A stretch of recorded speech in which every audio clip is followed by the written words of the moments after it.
Hello, welcome to Digital Signal Processing online lecture series. Myself Rima Rawal from LG Institute of Engineering and Technology.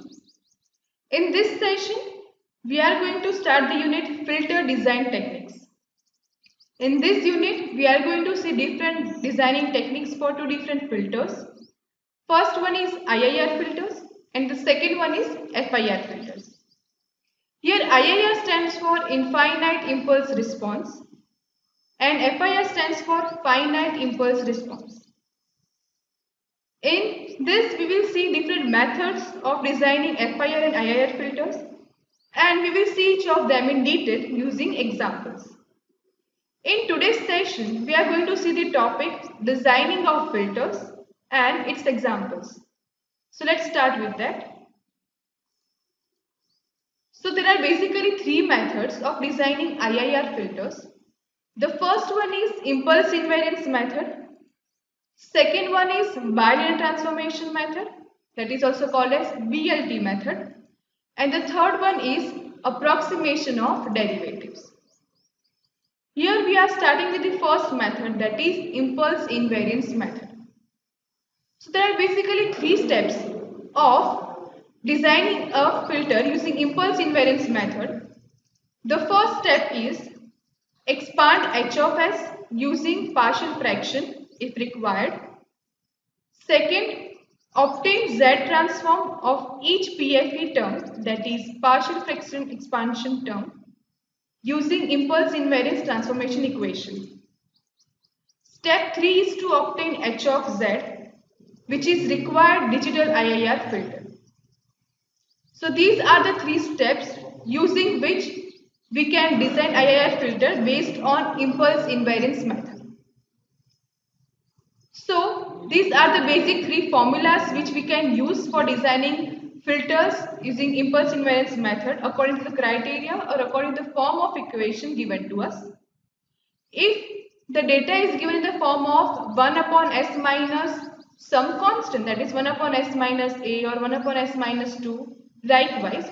So we will use the first formula given over here, that is 1 upon S minus Pk. If the data is given in form of this, we will use the second formula, and another variant is the third case. If 1 upon S minus Pk is there, using the bilinear transformation method, we will substitute by this 1 upon 1 minus e raised to Pk Ts into Z inverse, where Pk is the constant value given over here, Ts is the time period or symbol duration into Z inverse. So using this we can get the transfer function.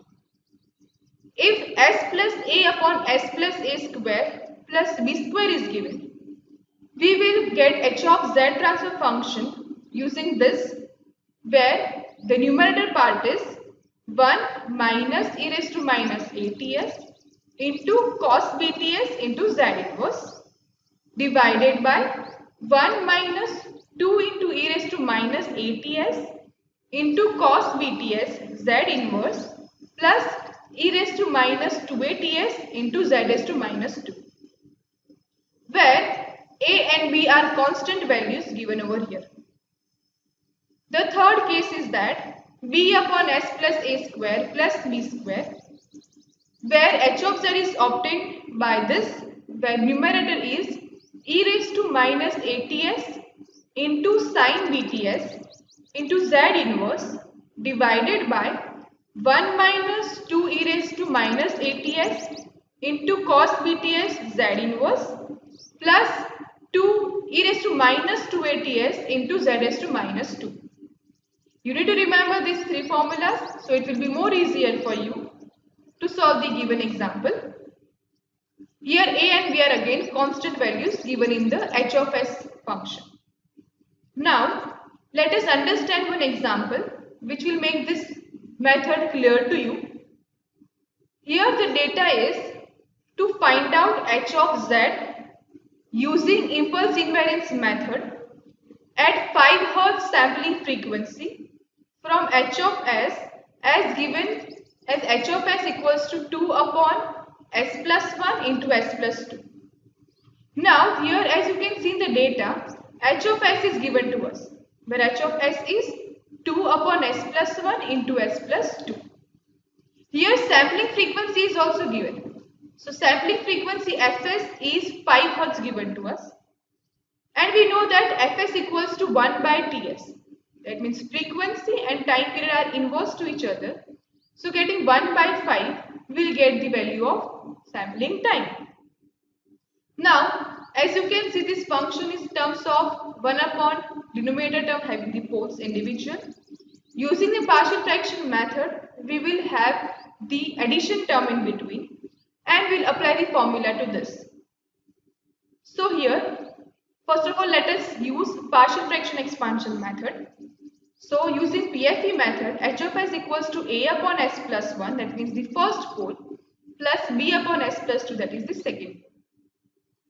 For obtaining the value of a, we will take a as s equals to minus 1.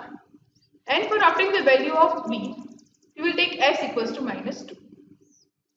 When we will take s equals to minus 1, we will get the value of a 2.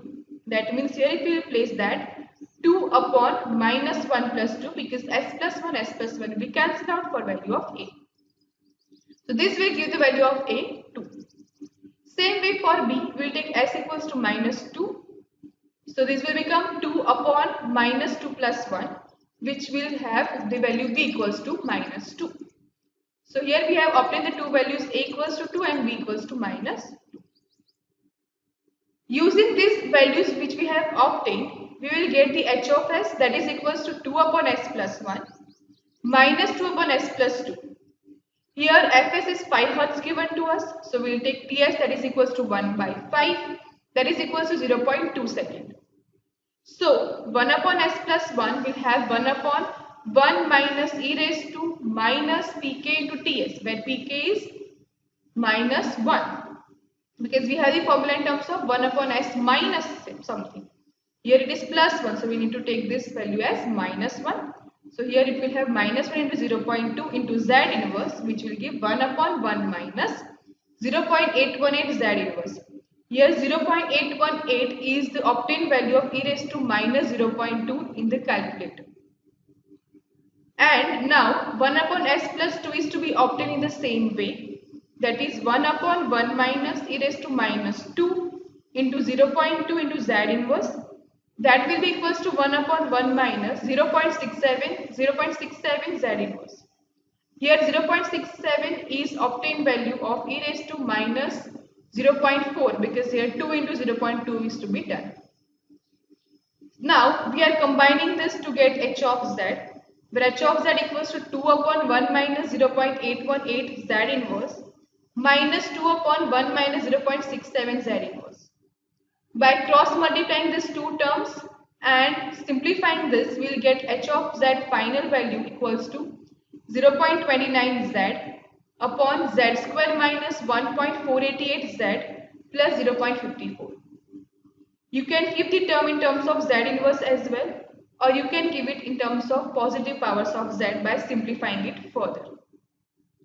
This is how you can obtain the transfer function h of z to design an IIR filter using impulse invariance method. The combination of any of such data can be done in your exams. So all you need to do is you need to remember these three cases, and according to these three cases, by comparing the data given to you, you can use any of this formula by placing the constant values in it. So do more practice of these examples, and I hope that this impulse invariance method is clear to you now. Let's consider one more example. Here the data is given as to determine h of z by using impulse invariance method if h of s equals to 10 upon s plus 2 and sampling time is 0.01 second.